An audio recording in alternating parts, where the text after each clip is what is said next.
ലിവ ഈന്തപ്പഴോത്സവം അബുദാബിയിൽ പുരോഗമിക്കുകയാണ്. ഈന്തപ്പഴോത്സവത്തിന്റെ 20ാമത് സീസണാണ് ഇത്തവണത്തേത്. അരുൺ പറട്ട് തയ്യാറാക്കിയ റിപ്പോർട്ട് കാണാം. ലിവ ഈന്തപ്പഴോത്സവം രാജ്യത്തിന്റെ കാർഷിക സംസ്കാരത്തെ ലോകത്തിന് പരിചയപ്പെടുത്തുന്ന വിളവെടുപ്പ് ഉത്സവത്തിന് തുടക്കമായിരിക്കുകയാണ്.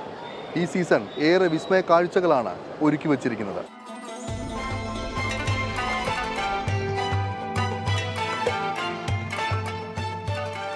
UAE വൈസ് പ്രസിഡന്റും ഉപപ്രധാനമന്ത്രിയും പ്രസിഡൻഷ്യൽ കോർട്ട് മന്ത്രിയുമായ ഷെയ്ഖ് മൻസൂർ ബിൻ സായിദ് നഹ്യാന്റെ രക്ഷാകർതൃത്വത്തിലാണ് ഈന്തപ്പഴോത്സവം നടക്കുന്നത്.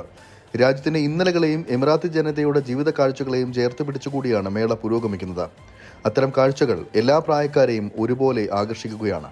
എമിറാത്തി പാരമ്പര്യത്തിന്റെ ഭാഗമായ ബുർഖയുടെ രൂപം ഉണ്ടാക്കി വെച്ചിരിക്കുന്നത് ഒരേ സമയം കൗതുകവും അതോടൊപ്പം തങ്ങളുടെ പാരമ്പര്യത്തെ മുറുകെ പിടിച്ച് ഒരു രാജ്യം മുന്നോട്ട് കുതിക്കുന്നതിന്റെ നേർക്കാഴ്ചയുമാണ് സമ്മാനിക്കുന്നത്. വിവിധ വകുപ്പുകളുടെ സ്റ്റാളുകളും മേളയിൽ സജീവമാണ്. വിദേശികളും സ്വദേശികളും ഒരുപോലെ ആഘോഷമായി എത്തുകയാണ് മേഖലയിലെ ഏറ്റവും വലിയ സാംസ്കാരിക ഉത്സവം കാണാനായി. മേഖലയിലെ ഏറ്റവും വലിയ ഈന്തപ്പഴമേളയും ഏറ്റവും വലിയ സാംസ്കാരിക മേളയുമായ ലിവ ഈന്തപ്പഴോത്സവത്തിന്റെ 20ാമത് എഡിഷനാണ് ഇത്തവണ പുരോഗമിക്കുന്നത്. മേഖലയിലുള്ള ഈന്തപ്പഴ കർഷകർക്ക് പ്രോത്സാഹനം നൽകുക ലക്ഷ്യമിട്ട് നടത്തുന്ന ഈന്തപ്പഴോത്സവം അബുദാബി ഹെറിറ്റേജ് അതോറിറ്റിയാണ് സംഘടിപ്പിക്കുന്നത്.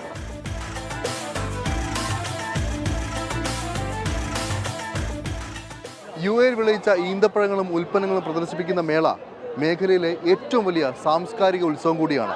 UAEയുടെ വിവിധയിടങ്ങളിൽ നിന്ന് ആയിരക്കണക്കിന് കർഷകരാണ് ഈ മേളയിൽ പങ്കെടുക്കാനായി ഓരോ വർഷവും എത്താറുള്ളത്.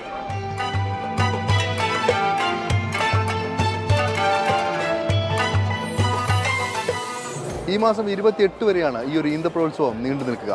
മേളയിൽ മികച്ച കർഷകനെയും മികച്ച ഫാമിനെയും ഉൾപ്പെടെ ആദരിക്കും.